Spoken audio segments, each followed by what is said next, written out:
Good evening, everyone. Phil here, and welcome to the Daily Wrap for what was Monday, the 20th of May, 2024. Also known as the day that was the final day before brand new content hitting, because now starting tomorrow, we're going to have new releases, updates, and all kinds of fun new stuff in the rotation. So let's talk a little bit about that.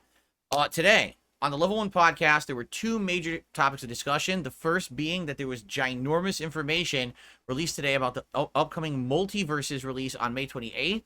Including brand new characters that were previously unannounced, certain things about game modes and things like that. So, looked pretty good. And in addition to that, a big discussion about upcoming events. In June, there's going to be multiple digital events for various different things, such as Summer Game Fest, and there's an Xbox digital event. And the question is, should I live react to those, meaning watch them live and then react on stream, or should I do a recap reactions video like I used to do back in the day where it's not live, but instead I kind of summarize my thoughts and I tell you about what happened in it and my thoughts about each thing? Or do I do both? Last year I did both. The live reactions did terribly. Literally almost no one was really paying attention or showed up. Support and engagement was very low. And then when I actually did my recap reactions, they did much better. So I'm on the fence about how to cover them this year. I would love your feedback. Please leave comments on the Level 1 podcast from this morning so I know what to do. Then, on the first stream, it was more Fallout 4 action. We did quite a lot today. Basically, a lot of side questing to start. Things like rescuing Pikmin, which once you rescue that character, you get a really good melee weapon, which is great for my build.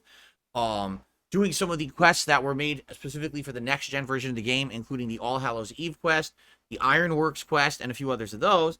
Then people said, hey, why don't you start the Brotherhood plotline? So I basically went to the Pridwin, started some of the Brotherhood missions. So it was a good mix today, leveled up a bunch, and got multiple new melee weapons that I can now use. So it's not just the same one over and over anymore. It went pretty well. I had a good time today, and in general, was a pretty fun, chill stream. Late stream tonight was the final stream of Year 1 Street Fighter 6. And what I mean by that is, on Wednesday, there's the big update where they're releasing Akuma, but they are rebalancing the game with tons of new content. And basically that means it's the start of Year 2. The game will be very different on Wednesday, and everyone's going to have to learn these different changes. So tonight was the final opportunity to play the Year 1 gameplay of the game to see, how it went essentially over the year. And I'll just say this. It was pretty representative of the year, meaning there were some times when I was playing, the connection was flawless. Didn't drop any of my inputs, allowed me to keep control of the match and flow perfectly, and I got perfect dominating wins and sets on even like master players. It's not even like, oh, it was against, scrubs and diamond. No, it was against master level players.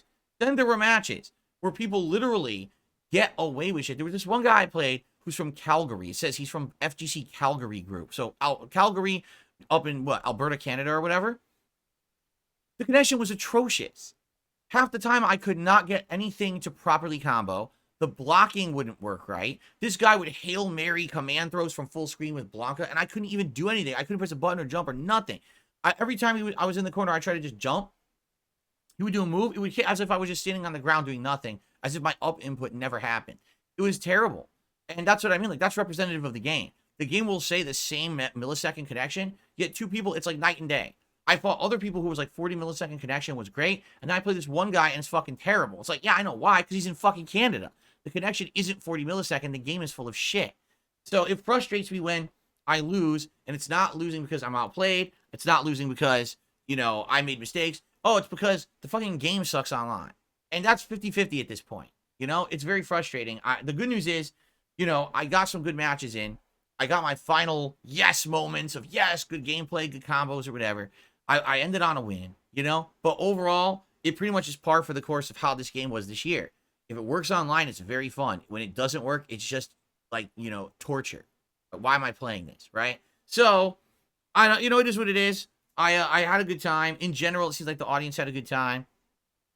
And I guess I would say it was a good send-off, except I wish it would have been like a nice dominating win night, and it definitely wasn't. There was too much nonsense going on with these fucking connections. So, it is what it is. Again, it is representative of the game at this point, all right? So, a good day of gameplay. Tomorrow, very different, because tomorrow is the release of Hellblade 2. The moment that I actually finish recording this, I'm going to head over and hook up my Xbox, set it up for pre-download so that it'll be downloading whenever it's available in the morning, and ready to go. Yes, I'm playing Hellblade 2 all day Tuesday. Well, why? Why would I play it for 5+ hours on launch day and not balance with another game? Because here's the thing.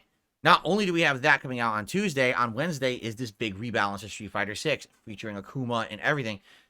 I'm not really going to be able to commit enough time to both games unless I play the crap out of them the moment that they're out.